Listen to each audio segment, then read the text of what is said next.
બહારથી એકદમ ક્રિસ્પી, અંદરથી સુપર સોફ્ટ, ખૂબ જ હેલ્ધી, હાઈ પ્રોટીન આ નાસ્તો જો એકવાર બનાવશો તો વારંવાર બનાવશો. હેલો ફ્રેન્ડ્સ, તમારું સ્વાગત છે ઘરનું જ કિચનમાં. આજે આપણે બનાવીશું મગદાળનો એકદમ ક્રિસ્પી અને સુપર ટેસ્ટી, સુપર હેલ્ધી આ નાસ્તો. તો આ નાસ્તો જો તમે આ રીતે બનાવશો તો એકદમ પરફેક્ટ બનશે અને બધાને ખૂબ ભાવશે. તો ચાલો બનાવીએ મગદાળનો હેલ્ધી નાસ્તો. એના માટે આપણે 1 કપ મગની મોગર દાળ લેશું, જે ફોતરા વગરની દાળ આવે તે મેં લીધી છે. હવે આપણે એને એકદમ સરસ પાણીથી ધોઈ લેશું. તો આ રીતે એકદમ સરસ પાણી એડ કરી અને બધો કચરો આ રીતે હાથથી ઘસી સાફ કરી લેશું, એટલે એકદમ સરસ દાળ છે એ ચોખ્ખી થઈ જશે. પછી બધું પાણી કાઢી લેશું અને હવે આ દાળને પલાળવા માટે આપણે ફરીથી પાણી એડ કરીશું અને 1 કલાક માટે દાળને પલાળવા દેશું. તો 1 કલાક પછી તમે જુઓ દાળ પલળી અને આ રીતે એકદમ સરસ ફૂલીને ડબલ થઈ ગઈ છે. હાથથી તોડીએ તો આ રીતે તૂટી જાય છે. તો હવે આ બધું પાણી આપણે કાઢી નાખીશું અને એને મિક્સર જારમાં ક્રશ કરવા માટે લઈ લેશું. તો મેં બધું પાણી કાઢી લીધું, મિક્સર જારમાં એડ કરી દઈશું. અને ખાસ આપણે જે દાળમાં પાણી પલાળીને રાખ્યું હતું તે પાણી બિલકુલ એડ નથી કરવાનું અને એકદમ ઓછા પાણીથી આ દાળને પીસવાની છે. તો અહીંયા તમે જુઓ મેં બિલકુલ પાણી એડ નથી કર્યું. હવે આપણે એમાં 1 ટુકડો આદુનો અને 2 ટેબલસ્પૂન પાણી જ એડ કરીશું અને એકદમ ફાઇન પેસ્ટ તૈયાર કરી લેશું. તો તમે જુઓ અહીંયા એકદમ સ્મૂથ મેં વાટીને તૈયાર કરી લીધી અને એકદમ થીક છે. આ રીતે તમે જુઓ તો એકદમ થીક છે અને એકદમ સોફ્ટ છે. તો બસ હવે આપણી આ પેસ્ટ તૈયાર થઈ ગઈ છે. આપણે એને એક બોલમાં કાઢી લેશું.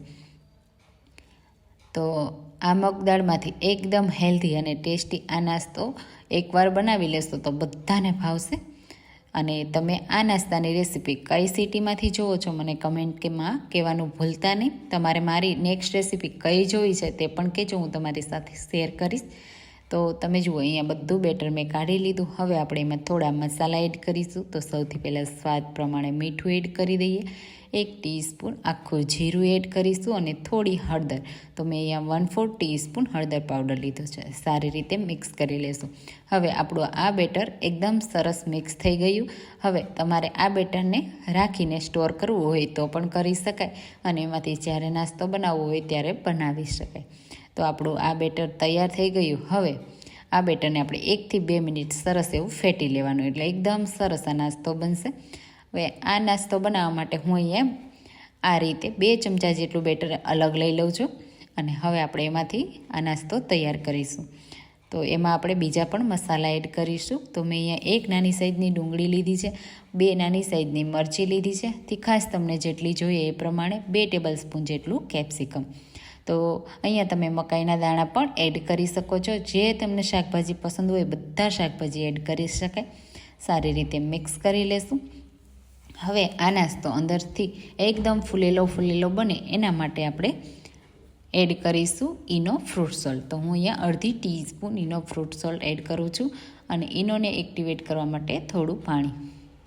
સારી રીતે મિક્સ કરી લેશું. તો તમે જુઓ એકદમ બેટર આપણું સરસ એવું ફૂલી ગયું છે અને સારી રીતે મિક્સ થઈ ગયું. તો ઈનો એડ કર્યા પછી આપણે એને એક જ ડાયરેક્શનમાં મિક્સ કરવાનું, જેથી એકદમ સરખું બેટર તૈયાર થાય. તો સરસ એવું બેટર આપણું તૈયાર થઈ ગયું છે. હવે આપણે આ બેટરમાંથી તરત જ નાસ્તો બનાવી તૈયાર કરીશું. હવે નાસ્તો બનાવવા માટે મેં અહીંયા 1 નાની સાઈઝની નોનસ્ટિક પેન લીધી છે. એમાં આપણે 1/2 ટીસ્પૂન બટર. તો આ નાસ્તો ખાસ બટરમાં બનાવવામાં આવે તો ખૂબ જ સરસ ટેસ્ટી લાગે છે અને બટર બળી ના જાય એના માટે આપણે 1 ટેબલસ્પૂન જેટલું તેલ એડ કરીશું. પછી તરત જ આપણે જે બેટર તૈયાર કર્યું છે તે એડ કરી દઈશું. તમે જુઓ બેટરની થિકનેસ આવી હોવી જોઈએ, એટલે નાસ્તો છે એ ઝડપથી કૂક થઈ જશે. અને આપણે હલકું બેટરને સ્પ્રેડ કરીશું. તો વધારે સ્પ્રેડ નહીં કરીએ, બસ હલકું સ્પ્રેડ કરી દઈશું. અને હવે આપણે આ નાસ્તાને એકદમ સરસ ટેસ્ટી અને જોતાં જ ખાવાનું મન થઈ જાય એવો બનાવવા માટે આપણે થોડા ઉપર મસાલા એડ કરીશું. તો હું અહીંયા લાલ મરચું પાવડર સ્પ્રિંકલ કરું છું, થોડા ફ્રેશ લીલા ધાણા પણ એડ કરીશું. અને આ નાસ્તો એકદમ સરસ દેખાવ લાગે એના માટે હું અહીંયા બીટની આ રીતે લાંબી સ્લાઇસ કરી એડ કરું છું. જો બીટ ના હોય તો સ્કીપ કરી શકાય. અને હવે ઢાંકીને આપણે 2 થી 3 મિનિટ એક સાઈડથી કૂક થવા દઈશું. તો એક સાઈડથી એકદમ સરસ નાસ્તો ક્રિસ્પી થઈ જાય ત્યાં સુધી થવા દેવાનું. તમે જુઓ અહીંયા એક સાઈડથી ક્રિસ્પી થઈ ગયો, પેનને આ ઉપર આ રીતે આવી ગયું અને આ રીતે હલાવો પેનથી તો નાસ્તો પણ આસાનીથી ડિમોલ્ડ થઈ જશે. તો હવે આપણે આ રીતે એની સાઈડને ચેન્જ કરી દેવાની. તમે જુઓ બહારથી તો એકદમ ક્રિસ્પી બન્યો છે.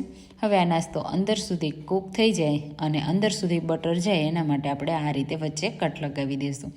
તો છે ને એકદમ ક્રિસ્પી હું આ રીતે તોડું છું તો પણ તમે જુઓ એકદમ ક્રિસ્પી બન્યો છે ને. તો આપણે આ રીતે વચ્ચે એમાં કટ લગાવી દઈશું.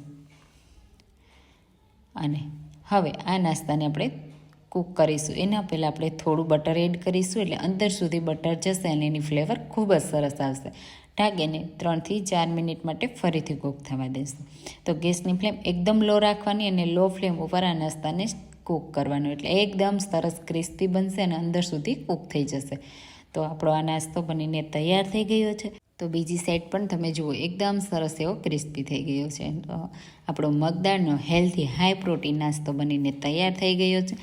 તમે એને ગ્રીન ચટણી સાથે ટોમેટો કેચઅપ સાથે સર્વ કરજો, ખૂબ જ સરસ લાગશે. ઉપરથી આપણે આ રીતે બીટથી ગાર્નિશ કરીશું, ફ્રેશ લીલા ધાણા પણ ગાર્નિશ કરીશું અને થોડું બટર પણ એડ કરીશું જેથી આ નાસ્તો ખાવામાં ખૂબ જ સરસ લાગે. તો સવારની ભાગદોડમાં હેલ્ધી હાઈ પ્રોટીન આ નાસ્તો તમે જરૂર બનાવજો. બાળકોના ટિફિનમાં પણ આપી શકાય અને લંચમાં એકદમ હેલ્ધી આ નાસ્તો તમે આપશો તો બાળકો ખુશી ખુશી લંચ બોક્સ ફિનિશ કરીને આવશે. તો આ નાસ્તો જરૂરથી બનાવજો અને મને કમેન્ટમાં કહેજો કે તમને મારો આ મગદાળનો નાસ્તો કેવો લાગ્યો. જો તમને મારી આજની આ નાસ્તાની રેસીપી પસંદ આવી હોય મારી રેસીપીને લાઇક કરજો, શેર કરજો અને મારી ચેનલને સબસ્ક્રાઈબ કરજો. ચાલો ફરી મળીશું એક નવી રેસીપી સાથે. Thank you.